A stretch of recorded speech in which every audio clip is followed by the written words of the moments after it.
Welcome, ladies and gentlemen, after the break. Now we'll have two formats dedicated to the EU digital policy. I am very happy to introduce to Jakub Boratyński, Head of Cybersecurity and Digital Privacy Unit at DigiConnect, who will speak about the review of the Directive on Security of Network and Information Systems. The review of the NIS Directive is one of the main objectives in the Europe Fit for the Digital Age Work Programme 2020. Mr. Boratyński, the floor is yours. Thank you very much, Barbara, and thanks to Kościuszko Institute for organizing this event, and actually, in spite of all the adversity, keeping this event on. So it's a great pleasure that I can talk to you about the review of the NIS Directive, which indeed, as Barbara said, is part of the new digital strategy, and by the end of the year, we expect this to form the main element of a cyber package. So, as you all know, NIS Directive actually is, in a way, a pillar, a cornerstone of EU cybersecurity legal and policy framework.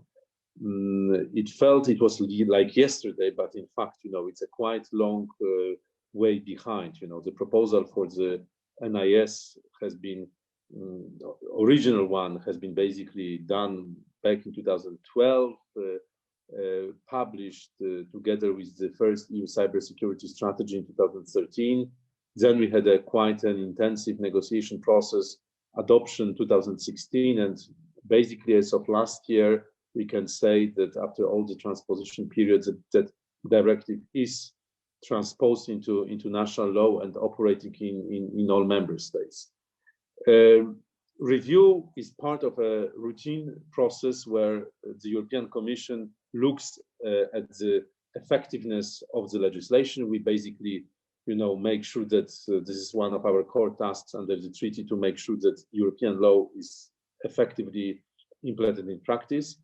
I myself, that with my team, we are very much involved in following this in detail. We visit all member states to meet authorities, to meet the companies. It's a fascinating experience for us also to see the practical impact of the directive. So normally we would have to analyze the directive by May 21.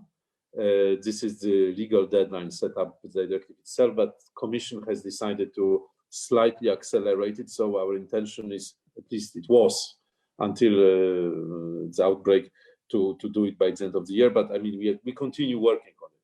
Now, looking at the content, we have had basically three main areas of the directive. The first one was the basically question of national capacities, national capabilities. I think here, indeed, a lot has been done, especially in those countries that has been less advanced in terms of creating the foundations. The second pillar is related to the EU-level cooperation, functioning of cooperation group and CSERT network. And finally, the chapter related to the practical impact on society and the economy in the way that we basically put set of obligations on companies in critical sectors, so-called operators of essential services, as well as on digital service providers of cloud, online marketplaces, and search. We have already made a first step in assessing how the directive functions by publishing in October last year a report on identification of OES. As you know, member states have basically a duty to, based on the criteria included in the directive, to identify on a case-by-case basis which companies satisfy the criteria of being an operator of essential services. What we have seen, and that was the result of the research that we have done, the information that we received from the member states, is that there is a quite degree of discrepancy in the approach. This discrepancy obviously is justified by national specifics. Some countries are very big, some countries are small. The relative impact of companies may differ. Nevertheless, the difference observed in our view, are not fully justified by national specifics. You know, we have situations when companies with a similar status are not consistently recognized as OES in all countries where they provide services. We have seen also very different approach in terms of even the numbers that have been identified. So all in all, we feel, and this is also the feedback that we get from the companies, that here we run the risk of certain degree of fragmentation, and the fact that ultimately from the internal market point of view, the companies will not be subject of similar, let's say, burdens as well, which are related to the implementation of the law. But this is just one example. I think we have been also looking into the fact that member states have a quite large degree of discretion in terms of how security measures are being defined in the national law, and also what specific thresholds are used for the incidents to be notified. Again, we see quite substantive differences in terms of how member states approach these issues. There has been a lot of sharing and comparing the practices, but as we see today, the results are quite different, which again may lead to the fact that we will not have, let's say, the same degree of risk management practices put in place by the companies across the union. So as a part of the review, we will be certainly looking into the wide range of issues related to functioning of the directive. As a normal part of the process, we will be producing evaluation, which would cover all aspects of functioning of the directive. And then we would be also carrying out an impact assessment, where we would like to identify possible ways of addressing the gaps that we would identify. All in all, at the end of the day, we may be basically proposing a new legal proposal, you know, which would amend the existing NIS directive. The review of NIS gives us clearly the chance also of looking where else, you know, we can take certain measures for which EU legislation would be useful, which can reinforce cybersecurity posture of collectively of all of us, of all member states. It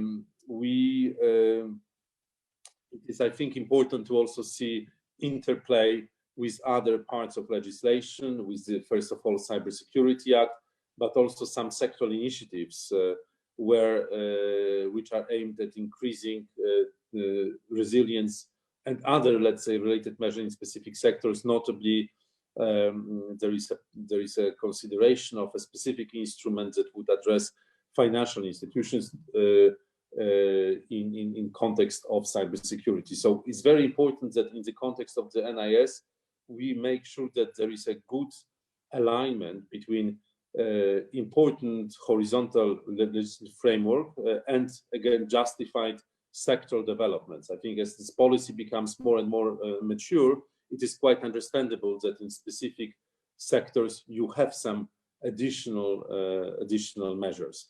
The value of retaining this horizontal approach is immense, as we have seen in case of also very famous cybersecurity attacks or threats, that they can easily propagate between companies, between different sectors, between different countries.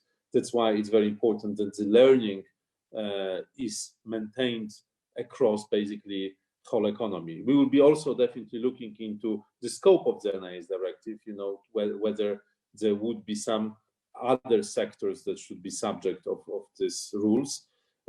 Already the practice of implementation by member states give us an indication of countries which actually go beyond, including additional sectors into the scope.